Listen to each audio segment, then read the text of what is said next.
welcome back to LinkedIn Logs, the jobs and business news podcast for the website cpluscomedy.com. Like I just said, it's a website. Go there. Welcome back in. As the theme song fades out, this is episode 110 of the show that reframed itself at least 3 or 4 times. Well, here we are doing another week of jobs and business news. Let's talk about my job right now. Well, as I have mentioned in the past couple of episodes, I am looking at the work laptop right now. It is the middle of the workday. I do have a meeting very soon. I've gotten a bunch of new responsibilities. It's the same responsibilities, just doubled for more networks. I also got a haircut, so you might see that. I was supposed to get one last week, and then I walked. That's how you're short. It's not a story at all. I walked down there to get my haircut. My barber was not there because he had back issues, and I walked all the way back here. I rushed through my entire day just to get this haircut, and the person wasn't there, and I was like, great. But when I eventually got my haircut on Friday, he gave me 15% off. So there you go. C Plus Comedy Gmail account is nearing full. After 13 years, it is nearing full. That's crazy. I like to save all my emails so I can go back and go, oh yeah, Tiffany Haddish's people did offer me to her, or did offer her to me for an interview like 10 years ago. Right before she exploded. Ugh. Okay, anyway, what else is going on? So for these new responsibilities, we had like meetings about them like 2 weeks ago, and I knew they were coming. And then last week they slowly but surely started trickling in. And at some point, Maverick is scratching himself. At some point, today's the 21st. On 4/20, I was, quite frankly, about to start working out again. It was the workday was almost over, and I was setting up the rower over there to start rowing. And then I sat down on it, and I got 1 email, 3 emails, 7 emails. I got like 10 or 12 or 15 emails at the end of the day. And I was like, the fuck is going on here? I started looking at them. I went, this is not for me right now. This is not happening because I have that power. I'm not allowed to work over 40 hours and then because that's overtime. So I set them aside for this morning. I did answer 1, but then I set the rest aside for this morning. I sit down and there's more than there were last night. I was like, what's going on? And now I because it's so hot outside, I have to take Maverick out sooner. So now instead of doing noon-ish, I have to do 10 or 11. I start work at 10. And I had to answer some emails, and then I rushed him to the dog park. Also, I was tagged in things that were sent out earlier and later last night and earlier this morning. And I went, guys, we don't start until 10. I don't start until 10, so don't freaking tag me in nothing. And I'm just looking over everything that's tagged, and I'm like, this is so much work. I've had this much work in years. Oh my gosh, it was fine. I knocked it all out when I got back from the dog park. Yeah, I still went to the dog park. If I went later, he would have no one to play with, which means I have to play with him, and that's too much, and it's too hot for that. So I came back. We knocked it all out. I listened to U2 put out 2 EPs for Ash Wednesday and then for Easter for the end of Lent. And yes, they're both protest and religious. So they managed to fit those in again. I enjoyed it. And anyway, I was listening to them back to back because on the podcast, You Talking U2 to Me, hosted by Scott Aukerman and Adam Scott, Scott Aukerman suggested we will be getting a new U2 album, and then I'll get back to jobs and business news in a second. We will be getting a new U2 album. This is my favorite band. U2 is my favorite band. We'll be getting a new U2 album later this year, as Bono has previously said. I don't know if it's going to be this year. It might be next year. But in the meantime, with these two new EPs that are like 6 or 7 songs each, you put them back to back, it turns 2 30-minute projects into one album, essentially. And it was great. It was good. It was good. I've been trying to listen to them back to back for about a week now. This is not a joke. This is not hyperbole. For about a week, I've been trying to do it back to back. And the way YouTube music is laid out, it just makes it so difficult to play another album immediately after one album ends. I tried to add it to my queue, and then it shuffled all the songs together, so it'd play 1 from Days of Ash, and then 2 from the Easter one, and then, it's whatever. Anyway, I like it. I enjoyed it. I'm excited. I also can't wait to see Bruce Springsteen in a couple of weeks. Oh, my God. I'm so excited. Oh, it's going to be great. I'm going to take the choo-choo. I'm going to leave my house. I'm going to walk over to the choo-choo. I'm going to take the choo-choo to the State Farm Arena, and then I'm going to watch the show, and I'm going to take the choo-choo back home. All right, let's get into this jobs and business news. I'm still in the C Plus Comedy email. Oh, my God. Okay. This is pissing me off. This did not start happening until today. Because I have 4 devices that are logged into my New York Times account. For some reason, they're now cracking down on multiple devices. When I was in front of the TV with the work laptop, and I was reading through New York Times stories, it asked me to confirm my account, and now it's asking me to do the same friggin' thing on my main computer. This is ridiculous. I'm so frustrated that I have to, it emailed me, that I have to confirm my account. And so what if I give this to somebody else? It's logged in through my Google account. All right, let's look at this. This comes from the New York Times, written by Kaylee Huang and Trip Mickle. What a name. Trip Mickle. Trip with 2 P's. Tim Cook will step down as Apple CEO. This was announced yesterday. Tim Cook is... He hinted as much. I gotta have to stop saying that phrase.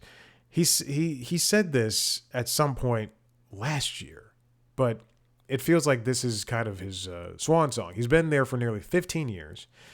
He's stepping down, and 65 years old. I believe he's the first queer person to take charge of Apple. That means nothing, but I felt like I had to say it.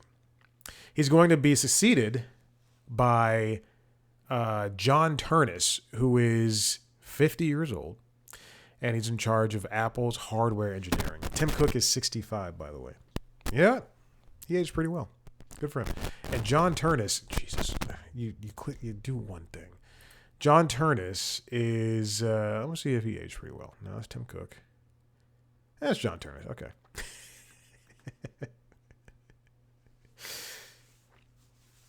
Apple, I saw an infographic that said, that is not on this article, but ever since Tim Cook took charge of Apple, after Steve Jobs, I don't know why I couldn't remember his name, the company truly became so much more powerful financially. Here it says, during his tenure, Apple's profit quadrupled to more than $110 billion, while its value ballooned more than tenfold to $4 trillion. Oh yeah, Steve Jobs died in 2011. But he did replace, Cook did replace Jobs before Jobs died. I wonder how Steve would react to Apple now. Would he care about the $4 trillion cap? Would he care about Apple creating TV shows and entering the entertainment space? Would there be, would iPads and Macs be more different than they are now? Because even still, people want iPads to basically mimic Macs. But I don't think Steve Jobs would have wanted that. I think he would have hated it. I think he would have hated the directions that iPads have taken. I also think he would have hated the direction that iPhones have taken. He's a very, very prickly one, that Steve Jobs. Okay. So this is important because Apple is a huge company, and it's probably one of the least hated and most successful out there. Although, as they point out here, Apple is also navigating increasingly choppy political waters, including whiplash over the Trump administration's tariffs, a looming antitrust trial, and geopolitical tensions with China. Tim Cook is also friendly with Jeff Bezos and Trump and people in that sphere, even if he's just swallowing his medicine. It makes no sense as to why he is kissing butt like this. Tim Cook said, "This is not goodbye. It's a moment of transition." He will remain, I believe, the head of the board. Let me triple check that board. Okay, Tim Cook board. I believe that's what I read or heard this morning. Yes, he's going to become the executive chairman of the board. That is according to CNBC. As you can see, NBC here.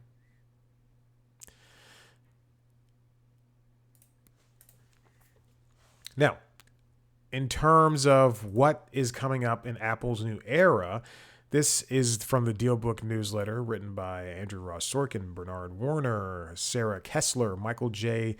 de la Merced, Nico Gallogly, Brian O'Keefe, Ian Mount, and Vivian Walt.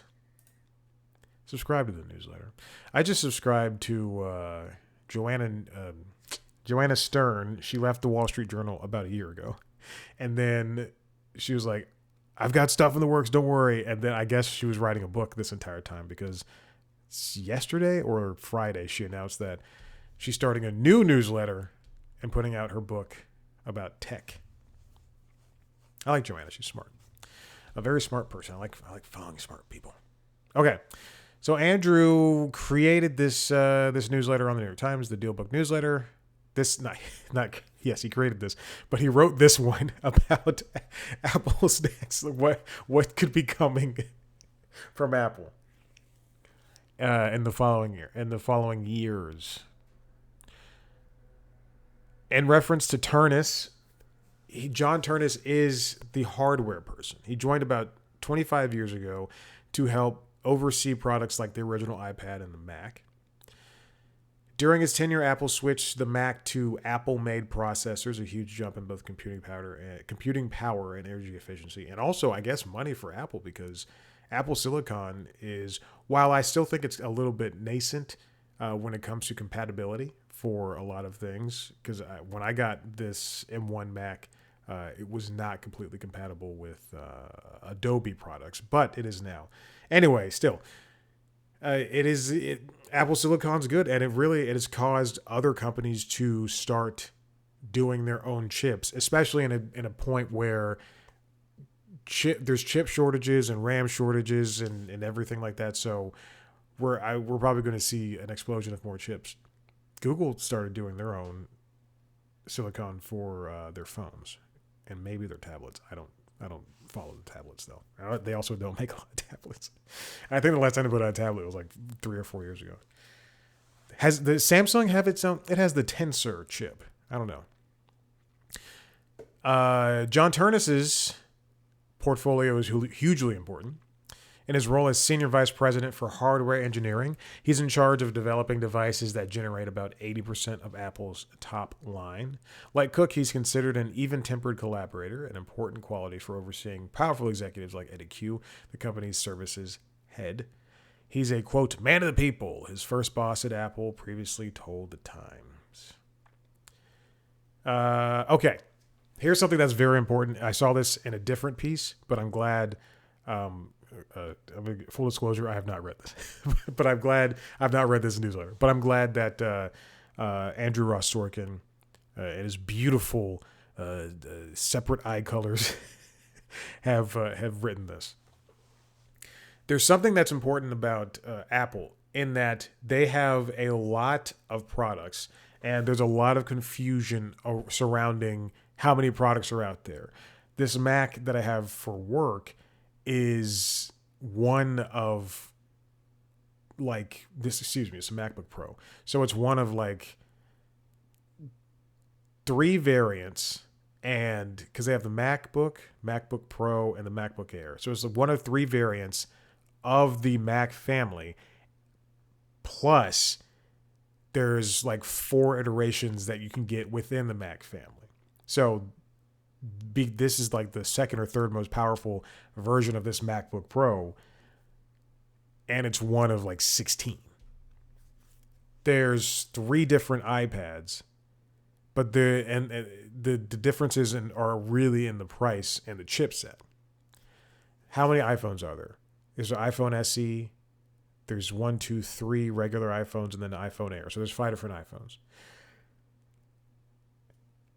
And concerning Turnus and what Andrew Ross Sorkin suggests here, he will confront potentially existential problems for Apple, including its product lineup.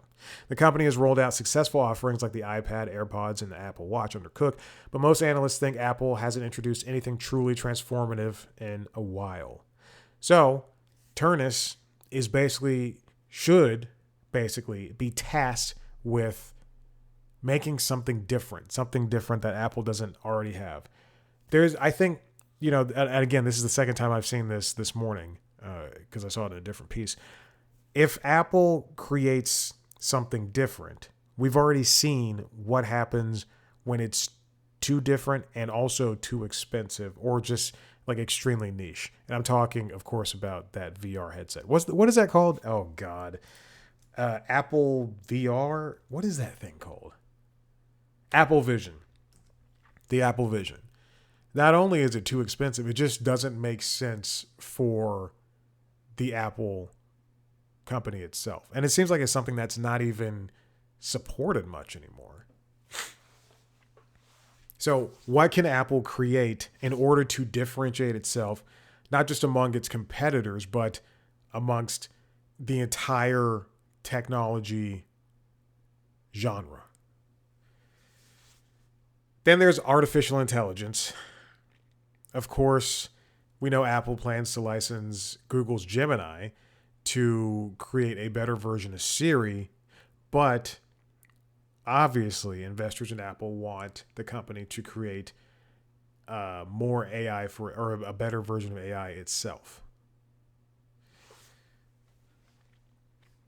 Can Turnus replicate Cook's success as a global diplomat? Well, we know Trump likes Cook. Tim Apple, excuse me. Turnus is 50 years old, which means he could be CEO seat for a while. His ability to steer Apple through uncertain times could determine how long he holds it. All right. It's all very interesting. Now keeping all of this in mind, this is something that I think about as of late, and it's something, in terms of this next story, in terms of people like Bob Iger, who I largely like, even though he makes decisions that I'm not a fan of, but he's gone now. And now the Josh D'Amato, Dana. I'm naming only Disney people. I'll move on to Ted Sarandos. When he was in charge, Bob Bakish, Reed Hastings. He just left Netflix. The question is, this comes from the New York Times. CEOs are the heads of companies. Should they also be the face? This is written by Jordan Holman.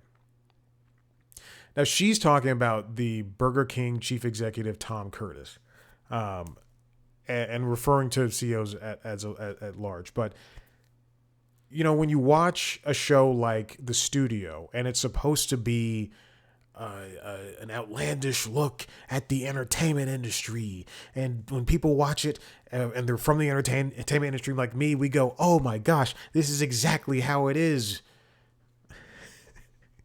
But then when you lampoon people in that industry, and you have openly said things against those people, and then you include, I don't know, Ted Sarandos in there as is playing himself, and and then he's also appearing at the Emmys. He's sitting front row center at the Emmys, and sitting front row center at the Golden Globes, and front row center at the Oscars. It's you're the line between reality and fiction continues to get blurry. And yes, this is me being judgmental of what Seth Rogen did with that show. You can't be against Netflix buying Warner Brothers, or the anything else that's happening in the industry, and then be like, but I'm gonna put the CEO on my show. Anyway, I listened to WSJ. What is that fucking podcast called? The Journal. I listened to The Journal last week, and I'm sorry, I'm looking.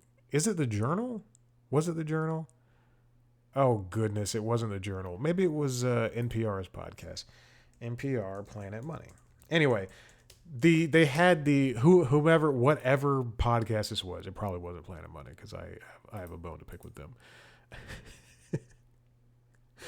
Anyway, they interviewed Tom Curtis in regards to his Burger King employment, and he just loves working at Burger King. That's what we learned. And anyway, there was a big commercial campaign with him where he would eat the sandwich and enjoy the sandwich. And I guess the same thing happened with McDonald's and all that stuff. But there was a 90-second commercial that they shot, and it aired during the Oscars. Clips made the rounds around social media as part of the campaign. Mr. Curtis shared his cell phone number so customers could call him directly. In the ad, the brand's mascot, the King, is kicked to the curb, while Mr. Curtis, wearing a name tag, answers calls. What is this commercial that they're referring to? I'm going to mute the computer. Here's the thing. I don't remember this at all. And I watched the Oscars. Oh, yeah, I remember this. Okay. It's set to Teenage Wasteland. Is that what it's called? Teenage Wasteland. All right. Anyway, for Mr. Curtis, for the 2 weeks, Mr. Curtis spent 6 hours a day wading through 41,000 voicemail messages. He talked to 1,500 callers who asked for new French fries and complained about broken store signage. I forgot I was still sharing this story. What was the podcast I listened to? Is there a history on Pocket Casts that I can dig into? Oh, God, there is. Yes. Awesome. It was The Journal. The episode was called, you're going to see what I've currently been listening to. The episode was called Can Burger King Regain Its Crown? It is from The Journal. And they talk to Tom Curtis and about joining Burger King in 2021 and blah, blah, blah, blah, blah. So I was right. It was The Journal. I don't listen to so many business podcasts. Anyway, Burger King seems like it's on the upswing, and people, I guess, can know who he is. The only other famous CEOs were Dave Thomas of Wendy's fame and Frank Perdue of the Perdue chicken family. We also know Elon Musk and Mark Zuckerberg. We know Jeff Bezos, and those people seem to really enjoy the fame and fortune that comes with being the heads of companies. But are those, every single one of these people I just named are white men, are those white men the CEOs that these companies need and deserve? Do people should people know the current Xbox CEO? Oh God. The craziest thing I just typed was Xbox CEO, and like 3 lines down, it was like black woman. No, Asha Sharma. The new Xbox CEO is Asha Sharma. Should people know who that is? Should people know who the CEOs are? Shuhei Yoshida. I know he's not. He's long gone. He's long gone. But should people know who was Shuhei? Was he a CEO? Who these people are? Now, if you are a fan of a sports empire, if you are a Dallas Cowboys fan like myself, and you wake up every day hoping that Jerry Jones has passed away, that the Jones family has died, and somebody could take over the reins of the Dallas Cowboys. Should we know who the Yankees general manager is?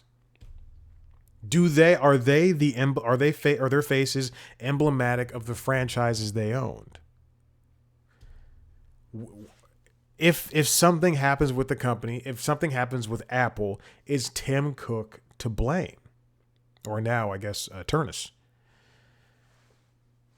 It can be risky. For one, I'm reading the article now, chief executives may not be around for long. Consumer companies accounted for nearly a quarter of all chief executive turnover. That's according to a report released last summer by Chris Calder Associates, an executive search firm. Plus, the jokey vibe and irreverence of social media are not necessarily qualities associated with suit-wearing, spreadsheet-loving executives. But I do think that really helps people connect with these companies. And again, when it's somebody like Elon Musk and that becomes way too much, oh my goodness. I'm listening to Mel Brooks's book, All About Me. I think that's what it's called, or All About Mel. And I wanted to listen to it because he reads it, but I'm close to the end, and he's talking about Spaceballs, and he's talking about the lasting impact on the culture, and he refers to Elon Musk a couple of times, and I'm just like, buddy, he's not a good person you want to be associated with. Because Elon Musk uses the ludicrous mode in the cars for Tesla, and that's from Spaceballs and Plaid, and that's from, and it's really like only like a couple of sentences, but I'm like, that's not somebody you want to associate with. When a company needs to respond for a crisis or pull itself out of a sales slump, billing the chief executive as the face of the brand can be an effective strategy. It happened with Lee Iacocca, who pulled Chrysler from the depths in the 1980s and became synonymous with the brand's revival. In other ways, it could be a not so good move. In reference to Red Lobster filing for bankruptcy in 2024, naming Damola Adamlakun, a former head of P.F. Chang's, as his chief executive. He's my age. He was charismatic, telegenic messenger for the chain's comeback publicity tour. Is he that black guy? I think I remember seeing the commercial. Yes, I definitely remember seeing that. He appeared in television ads wearing an open collar shirt and a trim fit suit, promising meals under $20 and decent happy hour prices, and reassuring customers that he wouldn't touch the beloved Cheddar Bay biscuits. I definitely remember that. He also went on The Breakfast Club with Charlemagne the God. You know, the guy who sniffed the seat of Jenny from the Block when she was on the show. He sniffed her seat. Jennifer Lopez got up and left. They were done the interview, and he sniffed her. That's disgusting. The presence of Adam LeCun generated a lot of buzz on social media. However, Mr. Adam LeCun's magnetism hasn't been enough to fix Red Lobster's financial struggles. The company has lost money in 4 of its last 5 quarters, according to Bloomberg, which also reported that Red Lobster was considering bringing back the endless shrimp deal. Then there's also the risk of mockery, which brings us to the McDonald's chief executive, Chris Kivsmitsky, the guy who put out the Instagram reel of himself eating that burger And it was like, no, don't you no, get rid of the note. What does that say? Get rid of the note. I don't care. I don't care. Yes, I can see that. I want to watch the video. There it is. Okay. This is where, if you're watching the video version of the show, you can see the guy, Chris Kaminsky, or whatever his last name was, where he took a tiny, tiny, tiny little bite of that Big Mac? Big Arch. Excuse me. It's a Big Arch. So here he is. He's about to go. If you're watching the video, I'm just going to describe. He's showing off the Big Arch, which has a sesame seed bun. There's a bunch of lettuce. He's got a Sprite and some French fries. That does not look like a good sandwich. I understand why he would not want to eat this. Okay. He's holding the sandwich. You're taking way too long, my man. Are you about to eat it? Okay, here we go. It's got so much to it. Oh, there's some crispy onions in here as well. And then he's about to take his tiny little bite. Yeah, that was not a bite. That was worth the wait. I don't think I've ever seen that video, but I know the references. The video went viral, and people truly just went off on that guy. Now, there's also the idea that when you know this, when you feel like you know the CEO because you're a part of the company for so long, there's a communication channel that can open up too. Reddit was in crisis in 2015 when Steve Huffman, one of the site's co-founders, returned as chief executive after nearly 6 years away. He tried to handle the toxicity, and he's 31. Oh, then 31 in 2015. I was about to say. He did a lot of frequent AMAs, Ask Me Anything sessions, explaining the company's new direction, as well as engaging in occasional lighthearted trolling. Yeah. And then the same thing for Sonos. Sonos, there's a big issue when Sonos put out the update for their app, and then it broke everything, and they tried to win. They've been trying to win trust back for the past year after fixing the app and putting out new devices. It's that people think that they are friends and friendly, or that because everything is so connected and online that they can scream at these CEOs. Again, all these are white men. Just saying. Should they be the face? Is this something that you want? This open communication, this vitriol that could come towards these people? Have we gone past the mascot era, quote unquote, and moved into the CEOs or the faces of the companies? I think that's a little bit more personable because, if someone is mad at Jack in the Box, they're just going to blue sky to Jack in the Box or Delta. And then, it's not, there's no Jack. There's no Jack responding to you. There's no Mrs. Delta responding to you. It's all going to be a person who works in social or HR or what, not HR, in social. But with the CEO thing, you have this open line of communication to the Reddit person. If you want to scream at Burger King because the signage is broken, then you can call that number. We've already moved past mascots, but I think we should bring mascots back. I like having mascots. Mascots make a company seem like it's much more willing to be fun and play, and it doesn't always have to be so. Because like seeing the Burger King and the Burger King commercials was always so great. It was always so fun. And playing those Burger King video games on the Xbox 360 that cost $5. You had to go to Burger King and get a meal and buy those games. It's beautiful. That's a beautiful thing in marketing. But now marketing can be done in so many more, so like just different ways, just such different ways in comparison to just having TV and print ads and billboard ads. Now it's all social and viral campaigns. All right, I'm done. I have to go to a meeting. Listen, if you like what you heard here, head to the website, cpluscomedy.com, where you can see me talk to famous people sometimes. What else? No one's coming out. No, nothing this week. Next week, though. If you want to see a video version of this show, go to youtube.com/comedy, where you can see a video version of the other podcasts. Late Night Lately, the Late Night Show, and the Constitutionals podcast, the Entertainment Business Show. And you can also see video versions of the interviews I put out under the interviews. Subscribe to those shows wherever you get your podcasts. Watch it on youtube.com/comedy. If you want to follow us on social media, at @comedy on Blue Sky, Instagram, TikTok, YouTube, me on those platforms at Chad Black White. Thank you so much for listening. We'll see you next time. Bye.